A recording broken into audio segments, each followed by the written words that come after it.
All right, there was no time for videos, but now we'll play catch up. This is our unit that was all frozen up yesterday, right? So I left her running, I put the TXV back, everything was set, and then today they called and said that the freezer was 40 degrees and the inside fans weren't running and it was done. So came over here, found that fuse blown. Okay, so that's the fuse that runs into N on the defrost clock. Well, then I looked at my timer and I was in a defrost when it blew. So I go, okay, the defrost melted a wire, and that's normally what happens. You know, we'll see what happens. I tested everything to ground. I didn't have anything crazy to ground.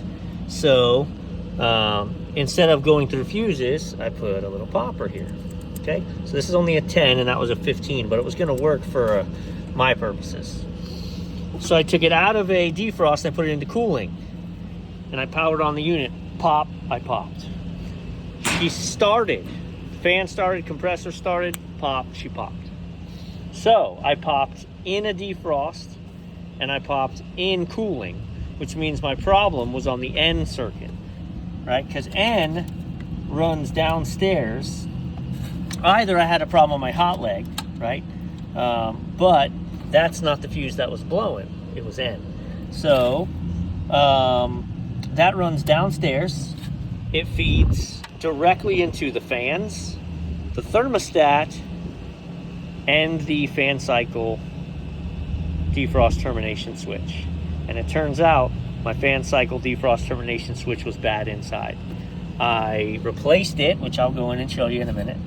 And now I've still got the popper connected, but I left it running. So I removed the fan defrost. It got the unit running. I bypassed it, ran to the parts house, got what I needed, which really was the fuse. I had a fan defrost termination in the van, but I bought another one of those and the correct fuse that I need.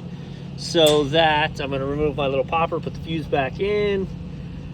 While I was gone, the unit pulled down, so we're good. I have changed the fan cycle inside, and again, I'll show you that in a second, and we should be good to go now. All right, so it's just powered on the unit. We do have a green light. If I had a 20 amp little popper, I would leave it, my little popper in place, but at the moment I don't. So I'm not gonna leave a 10. We are gonna be waiting on a delay right now for the thermostat to wake up downstairs and then fire off the unit. Let's go downstairs and look at the defrost termination. All right, here we go. So that right there, that dollop, that does two things. It turns on the fans during cooling once the coil is cold enough, and it turns off the heaters during a defrost when the coil is hot enough. Now let's reflect back and say the fuse blew when I was in a defrost. So that means my coil got hot enough and my termination tried to end it, and when it shifted gears, it shorted out. And then when it shifted gears back to start the fans, it was shorted out. So internally, it was wound to itself, no bueno. So there's your problem. Now, how many of you think that's part of my freezing up problem from yesterday? I tested my defrost and it worked. I didn't test that it came out. What if it was kicking out of a defrost too early or something? I don't know. But let's go take a look at the pressures now once it fires up. Break, we're at 9 degrees. I'm gonna eat crow on this, aren't I? I'll be happy to, though. Let's go upstairs. Okay. So let's have a real talk about what I missed. I think that's important.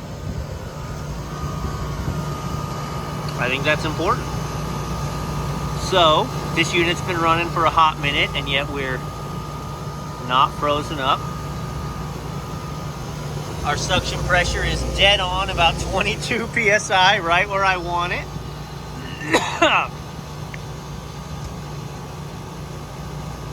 So what exactly was the problem? Well, what I know for certain is that the defrost termination device had failed. I shined a flashlight through that coil yesterday, and the coil was remarkably clear. I was very confident that the coil was clear. But I'm gonna say evidently it was not, because the only thing that's changed is this box lost temperature, became above freezing and completely melted. And now she's running absolutely like a champ. And then I changed the defrost termination. I know the unit would go into a defrost because it went into a defrost yesterday. But what I never verified was that it was properly coming out of the defrost on the termination. So maybe it wasn't. Maybe it'll go into a defrost and moments later it would kick out. And then, even though you've got all your defrosts programmed, they're not happening. Listen, I am happy to be the example of don't screw up. Right? I may had purchased, had I just been like, that's it, I'd have purchased a TXV, maybe an accumulator, I'd have come out here, pumped down the system, it would have been a huge incorrect diagnosis. So,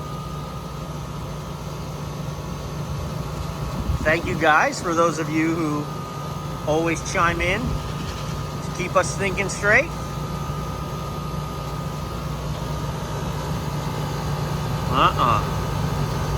Over like a $50 3-wire fan cycle defrost termination. Holy smokes. Good times. You know, if we're lucky, we learn every day, right? See ya. So I felt like I had to touch this point before I let the video go, right? I just feel like with this cooler, divine intervention, right? Whether you believe whatever you believe, it's just funny, right? It's as if I missed it, and I missed it, and I missed it, and what happened? All of a sudden, it blows a fuse and takes me right to a failed component that, when I replace it, seems to remedy the problem. So I'm not saying, I'm just saying. I got good people helping me out all the way to the top. See ya.